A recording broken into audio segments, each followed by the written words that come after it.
Today on Land Beat, we're going to talk about what it means to find scrapes, rubs, and how it fits into your hunting strategy.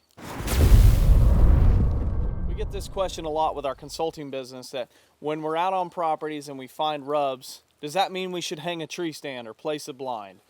And the excitement level varies depending on how big the scrape or how big the rub or how many rubs or how many scrapes that we find. So we're going to break that down.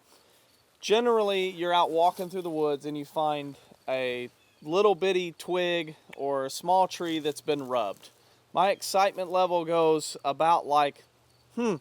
that. Cool. Cool, a rub.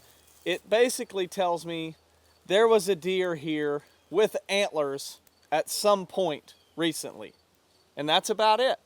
I don't get too excited when I find just one rub in the middle of the woods or in a field, or a pine tree randomly, or a apple tree that got rubbed. Even like the rub blinds, a lot of people talk about, there's a lot of articles written about them. A lot of that activity happens at night, and that can be from a lot of different deer. It doesn't have to be the exact same buck. It's just a travel pattern at that specific time that they were there. Reoccurring rubs can happen, but it's pretty infrequent. That's like that same line they're doing every single day. So rub lines in general, just away from a single rub, still don't get that excited What about. they tell me is deer pass through here on a regular basis at that point of the year.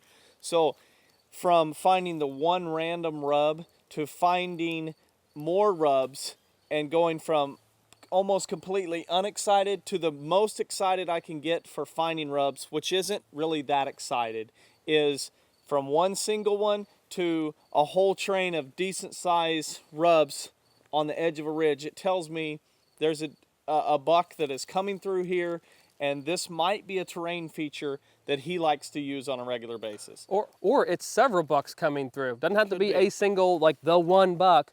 Multiple deer will rub and come and check and put their nose on it, see who's been there. But it can be multiple deer, multiple bucks of all shapes and sizes too. The tree that is rubbed doesn't determine the buck size, age, maturity level of who rubbed that.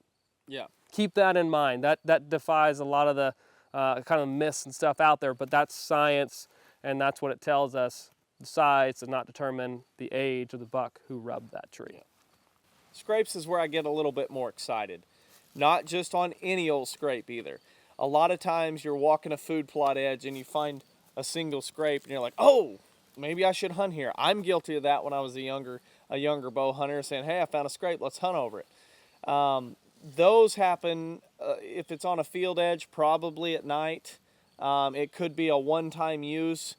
Buck walks up, he comes out into a field, he sees some does, it's October 15th, and he says, he gets kind of amped up and he works a scrape. The scrapes that I get most excited about, or when I start thinking about maybe hunting in that location, is when I can see a bigger scrape that looks like multiple deer are using, it's always cleared out, and I placed a camera on it and said, okay, they use that thing quite a bit. I technically don't hunt over the scrape to shoot a deer coming to it.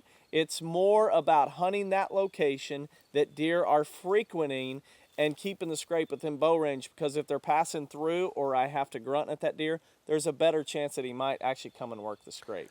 Yeah, But for scrapes sure. can mean a lot of things. They can mean that that two bucks got together and one tried to posture up and intimidate the other one and he made a scrape. And that scrape may never be worked again.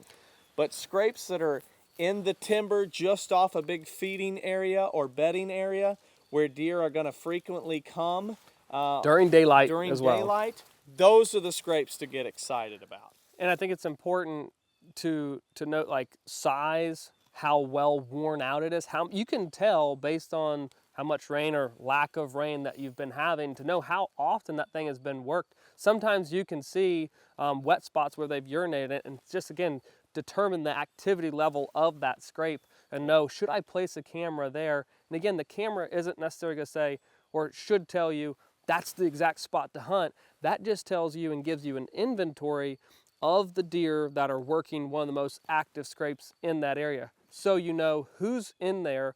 Generally, you can find other pinch points. You can find downwind areas of bedding units.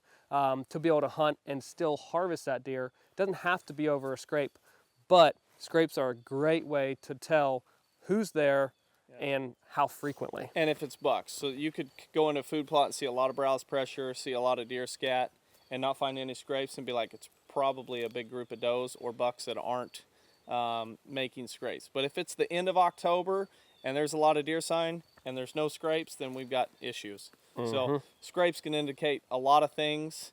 Rubs can indicate deer use or deer in that area. But most of the time, those are not going to be something that we base our hunting strategy on.